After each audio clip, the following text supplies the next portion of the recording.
Deus, pastor José Pontes, ministrar para todos nós a palavra do Senhor Jesus para o coração da igreja de Deus. Nós iremos ficar orando pelo servo do Senhor, amém, meus irmãos?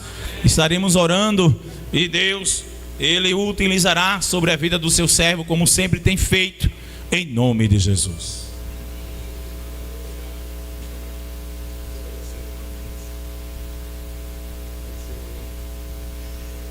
Meus irmãos, recebam a paz do Senhor Jesus. A paz do Senhor Jesus. Ao Deus de Abraão, de Isaac e Jacó, quero tributar toda a honra, toda a glória e todo o louvor. Dizer da minha felicidade de estar aqui mais uma vez para poder participar com uma parcela de contribuição no reino de Deus. E estou muito feliz.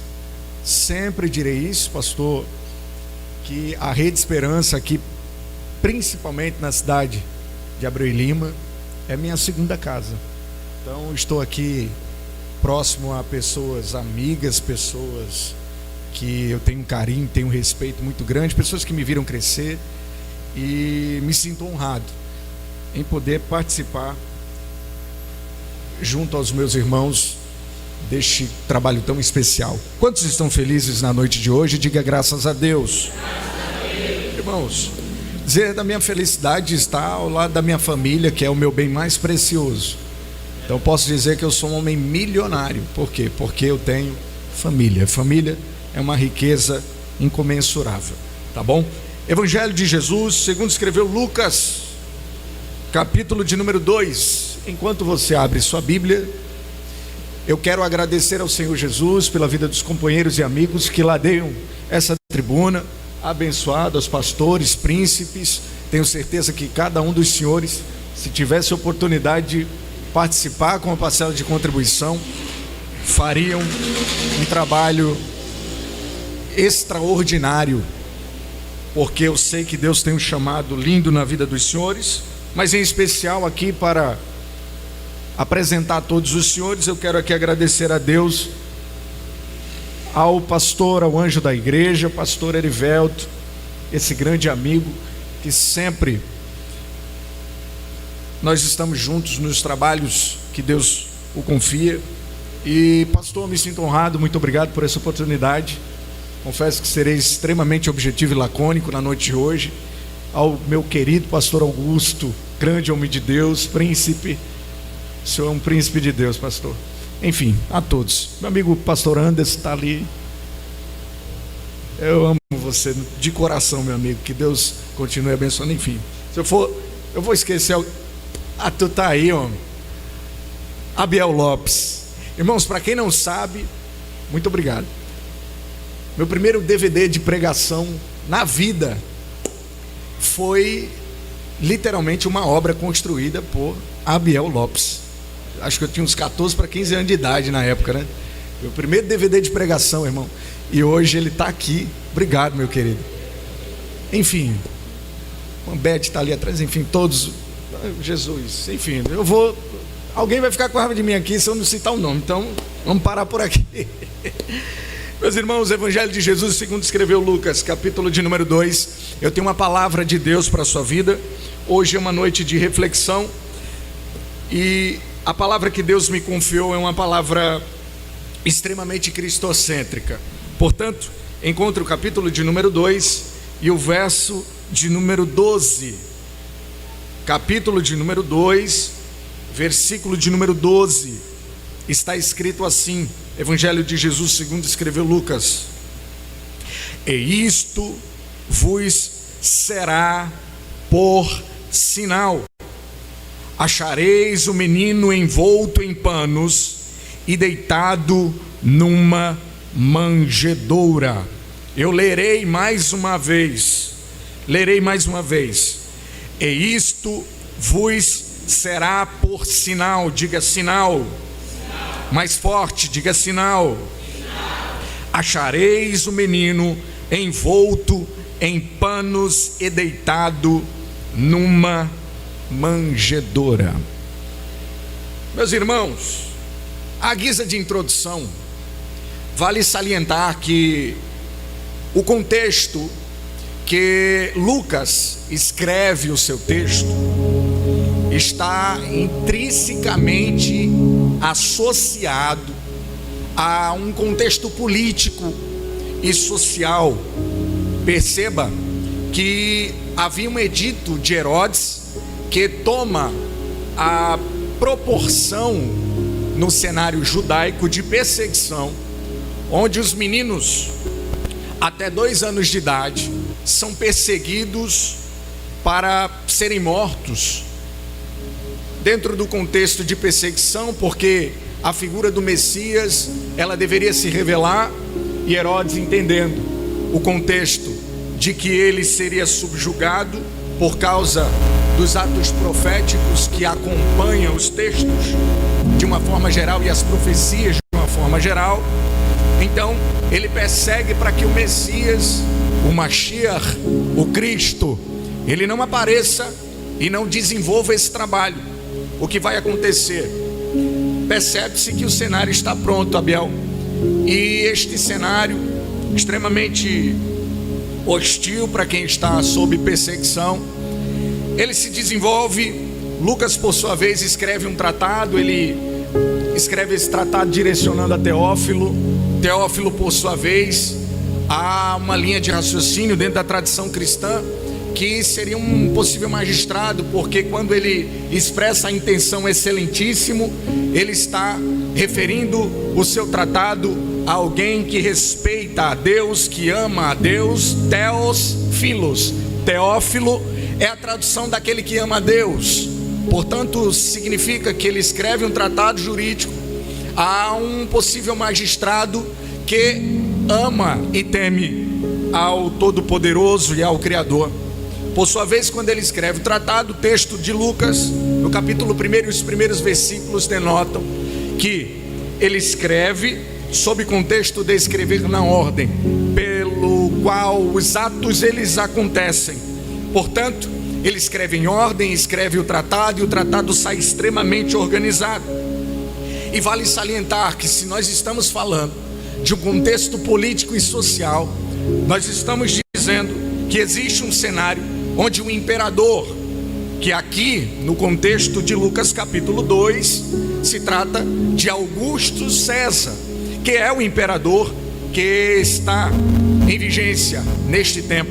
O texto vai nos apresentar que ele dá um decreto, e esse decreto é direto, assim como as senatos, consultos, as mandatas, as vidictas, as récriptas e as jurisprudências, que seriam as decisões reiteradas dos tribunais da época em que Jesus está inserido.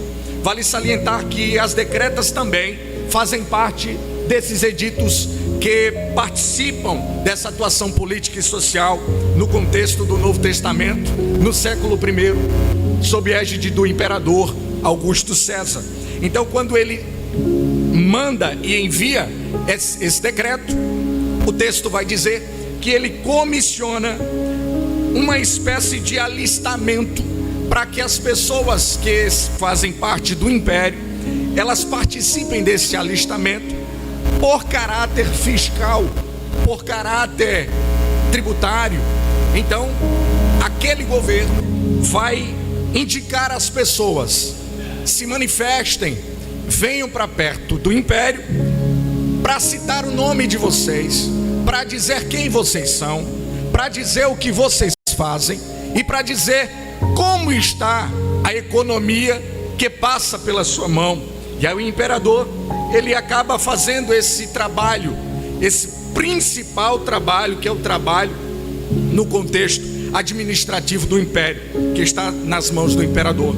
O texto vai nos apresentar que em Belém aparece um homem que não necessariamente precisava fazer essa atividade em Belém, mas existe uma razão pela qual José e Maria se dirigem até a cidade de Belém.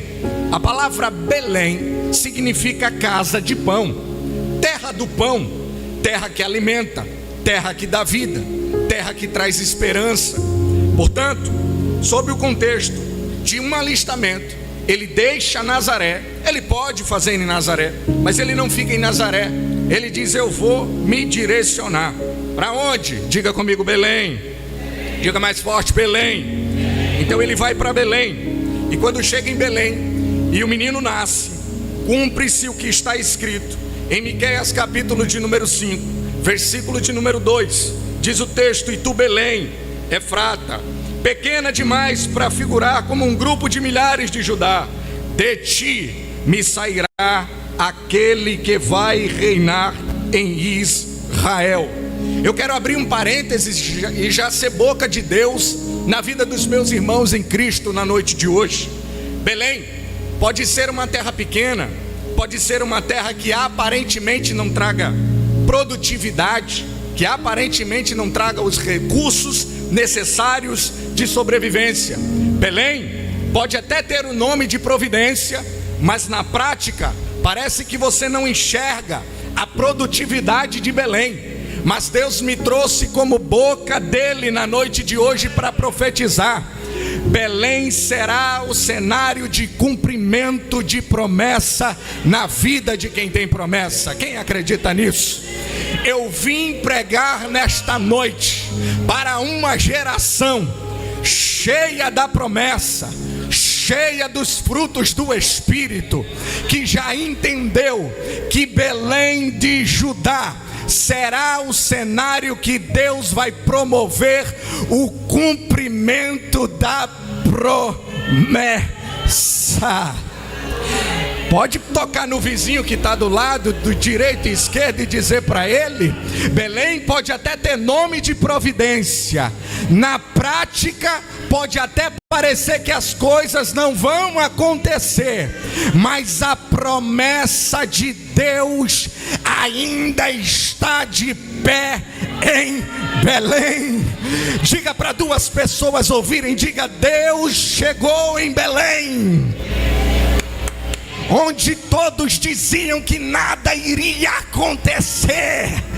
E manda eu profetizar para alguém: Belém é cenário de cumprimento de promessa. Aleluia! Oh glória! Eu estou sentindo Deus nessa palavra.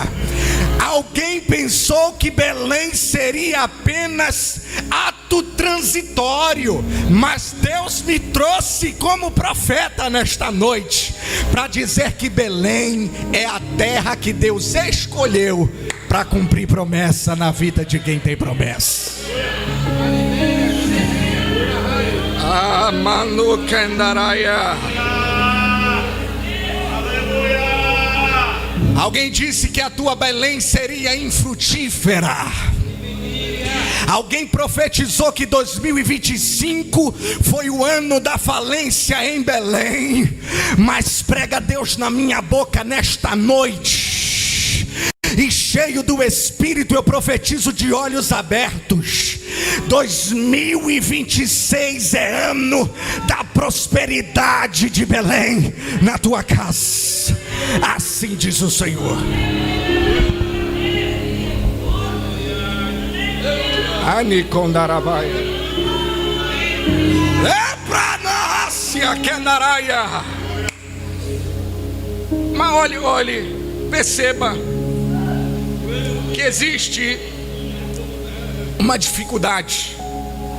Existe uma grande promessa para se cumprir em Belém, mas a promessa ela acontece e ela precisa cumprir o seu propósito, porque não existe promessa sem propósito.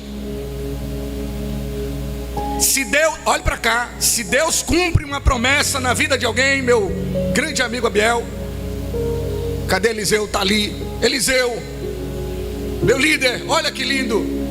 Para Deus cumprir a promessa na vida de alguém, essa promessa está alinhada e aplicada dentro de um propósito.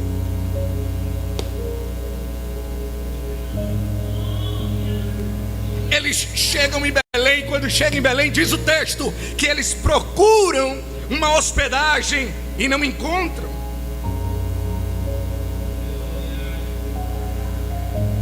E aí nasce um terminho grego chamado kataluma, que a tradução é local suspenso que alimenta. um local de refeição, mas ao mesmo tempo, além da refeição e além do alimento, ela acolhe. E eles não encontram esse lugar, pastor Anderson. Aí sabe o que Deus falou comigo nessa palavra? Existem momentos que dentro do processo do cumprimento da promessa, onde Belém seria o lugar da provisão e o lugar da proteção, nós não iremos enxergar uma luz no fim do túnel. Mas ainda que essa luz não seja um objeto palpável que nós consigamos alcançar e enxergar, Deus é fiel para cumprir o que falou desde o início, independente do contexto que Belém se encontre. Diga para duas pessoas: Belém pode ser infrutífera em alguns momentos, mas o que Deus falou está falado. O que Deus determinou, meu Deus, prega para alguém aí, está determinado. O que Deus autoriza, está autorizado. Quem tem mão, levante a mão. Quem tem boca, dá glória. Cadê a equipe do Glória a Deus? Já chegou aqui? Cadê os irmãos que gostam de misturar glória a Deus com aleluia? Já chegou aqui? A promessa de Deus está de pé.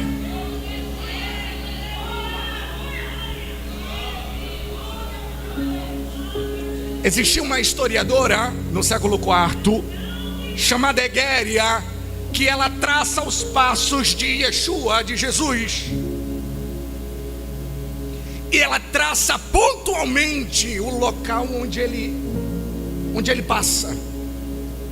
E Egéria, ela vai influenciar diretamente a vida da mãe do imperador Constantino, Dona Helena, que por sua vez tem uma influência muito grande para que o anexo do Império Romano, sob contexto de Constantino, tenha uma influência muito grande através do cristianismo. Destaque para a conversão do próprio imperador, através dessa influência pesada que a tradição cristã ela dá através de Helena. E o que vai acontecer, pastor? Essa mulher, uma mulher chamada Egéria, que passou pelo menos 6 anos de sua vida trabalhando sobre o contexto dos locais onde Jesus passou. Essa mulher, ela pontua alguns lugares específicos que eu queria compartilhar com você. Um dos lugares, ela cita as cavernas, que seriam, em tese, onde vai se encontrar a manjedoura. Porque esqueça essa história de que a manjedoura de Jesus era uma manjedoura de madeira, porque esse contexto da visita dos reis magos só acontece aos 2 anos de vida de Jesus. Nós estamos falando do contexto do nascimento, do dia que ele nasce. A manjedoura, por sua vez, ela é feita de pedra. E aqui entra um detalhe importantíssimo que eu quero compartilhar com você. Qual é, pastor? Lá vai. A pedra da manjedoura era o local onde os animais da estribaria, porque na verdade Deus visita os pastores, que são pastores de um determinado grupo de animais, tipo de animais.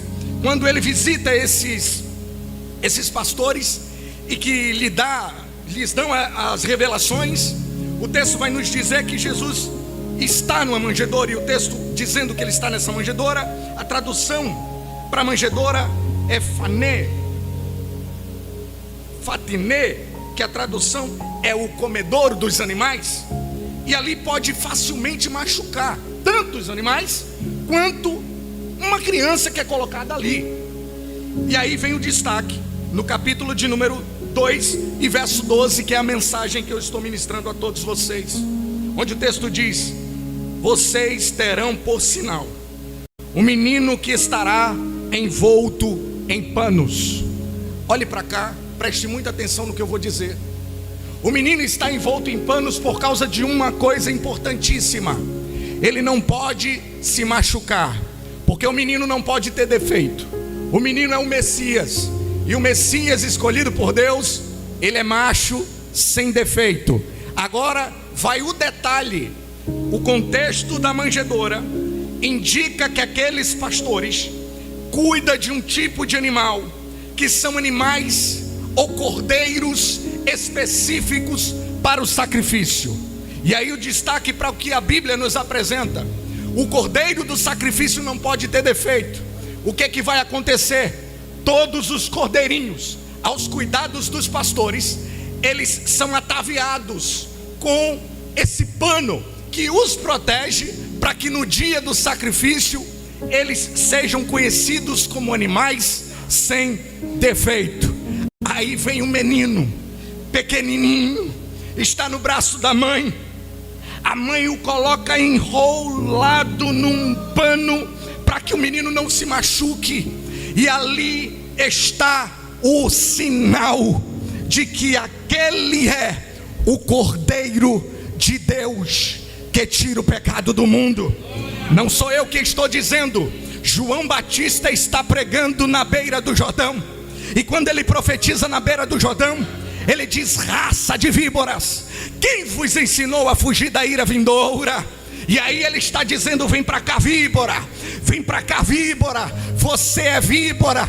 De repente Jesus se apresenta para João, e alguém está dizendo: João, que víbora é esta, João? João diz: não olhem para mim, eis aí o Cordeiro de Deus, que tira o pecado do mundo. Eu não estou pregando para qualquer público, eu não estou falando de qualquer pessoa. No versículo de número 8, no livro do Apocalipse, verso 8 e 24, os anciãos se prostram, do capítulo 5 do livro do Apocalipse, diante de alguém que é visto como cordeiro. Esse mesmo cordeiro, do verso 11 ao verso 12, é ouvido uma voz de milhões e milhares de milhares, que gritam: digno é o cordeiro que foi morto, e que ele receba honra, glória e louvor. Deixa eu ser profeta nesta noite. Você não está abrindo a boca porque o pastor Ponte está pedindo para você abrir. Você não levanta a mão porque o pastor Erivelto um dia disse: levante as mãos e dê glória a Deus. Não! A honra, a glória, o louvor, a adoração, a majestade pertence ao Cordeiro de Deus, que tira o pecado do mundo. Eu não sei você, mas eu estou sentindo a presença do Cordeiro aqui. E o Cordeiro que for morto, diz a Bíblia, ele está vivo para todo sempre. Fala para duas pessoas: o Cordeiro está vivo. Não, chacoalha ele agora, até ele ficar alegre na presença de Deus, e diz para ele: o Cordeiro está vivo. Ele foi morto, mas ao terceiro dia ele ressuscitou.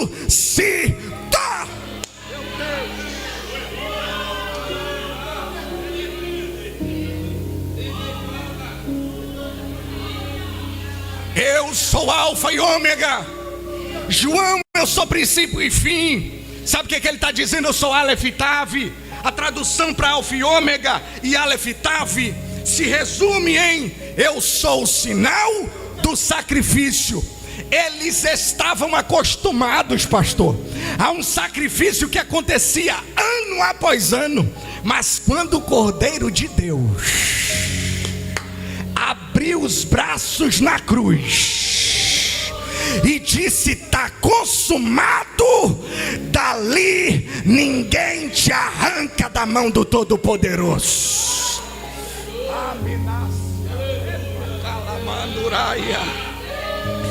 Diga para quem está do seu lado: da mão de Deus ninguém te arranca mais. Sabe por que não vão te arrancar da mão de Deus? Porque Ele morreu e ressuscitou por você.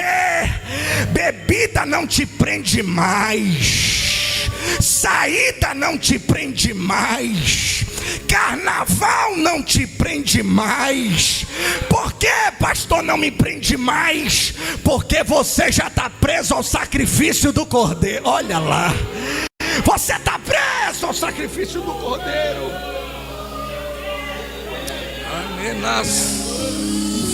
Aumenta o volume do glória. É Manúria Candaraia.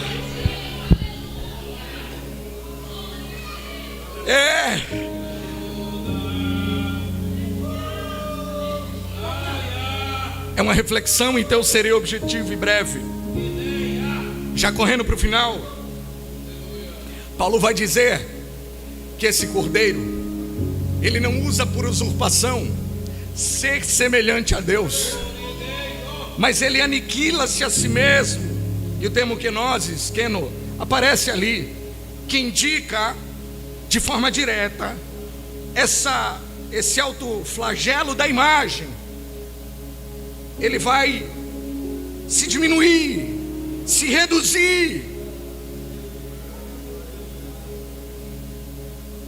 Aquele que veio para subjugar o Império Romano aparece como um simples menino, um bebê. Mas diga para quem está do seu lado: a aparência. Não, fale com vida, sorria. Diga para ele assim: é hoje, irmão. Diga: aparência pode parecer, parece um pleonasmo, né? Mas não é.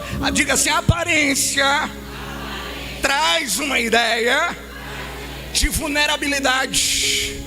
Diga: mas o diabo pode tentar, pode até se levantar, mas na promessa ele não toca. Ele não toca. Ele não oraia, sendarábia, candoraia. Você pode parecer que está vulnerável, mas na promessa ele não toca. Por quê? Porque você está protegido pelo sangue do Cordeiro.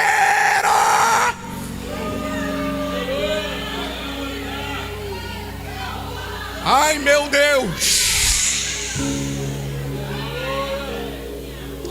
Ele não usa, e Deus faz o seguinte com ele: eu não usei por usurpação ser igual ou semelhante. Aí Deus faz o seguinte: desceu, agora vai subir. Eu vou dar um nome que está acima de todo nome. Para quem não sabe, Roma prefere um bom nome do que se preocupar com reputação, porque o bom nome em si, em tese, vai trazer a boa reputação. Pelos meios ruins ou pelos meios bons, ele chega no objetivo dele e chega no bom nome. Aí Deus diz para Jesus em profecia: eu vou dar um nome que está sobre todo nome. Se Roma se levanta dizendo: aqui todo mundo tem que dobrar o joelho, todo mundo tem que dizer o que faz, todo mundo tem que dizer o que comprou, o que vendeu, o que faz, para onde vai. Ele diz: todo joelho. Não é o joelho da população e os governantes ficarem sentadinhos. Todo joelho se dobrará. E não vai ficar calado não. Toda língua vai confessar que aquele menino é o Senhor.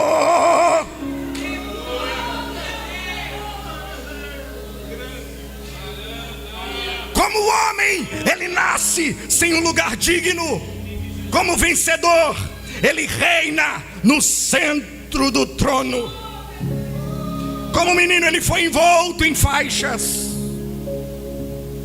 Como homem, ele sai glorificado e aparece a João com vestes sacerdotais.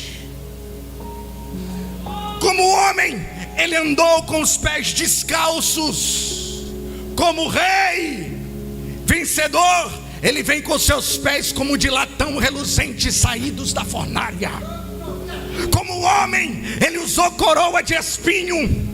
Como rei, ele virá com seu rosto resplandecendo como o sol ao meio-dia, em sua mais alta força. Como homem, ele vem como cordeiro, mas como rei, ele vem como leão da tribo de Judá. Como homem, ele vem como sacrifício. Como rei, ele vem como salvador. Como homem, o seu sangue mancha e se derrama sobre a cruz. Como rei, o seu sangue purifica de todo o pecado. Eu não estou falando sobre chave de carro. Eu não estou pregando sobre chave de casa. Não sou profeta de condomínio para massagear ego de ninguém, mas como profeta de Deus eu quero profetizar: o Cordeiro morreu, mas ressuscitou e vai voltar para arrebatar a sua igreja.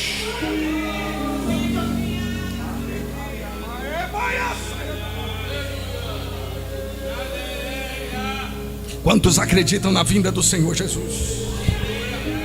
Eu já encerro agora. Quantos acreditam na vinda do Senhor Jesus? Quantos acreditam na vinda do Cordeiro? Levante suas mãos e faça um barulho que o diabo não gosta. Eu vou dar 7 segundos para você bradar agora, porque o teu brado de glória vai ser o grito de derrota do inimigo da tua alma. Porque ele disse que em 2025 te parava e te destruía, mas o Cordeiro derramou sangue e você está vivo. Tua casa está viva, teus pais estão vivos, teus filhos estão vivos, tua casa está de pé, por causa do Cordeiro.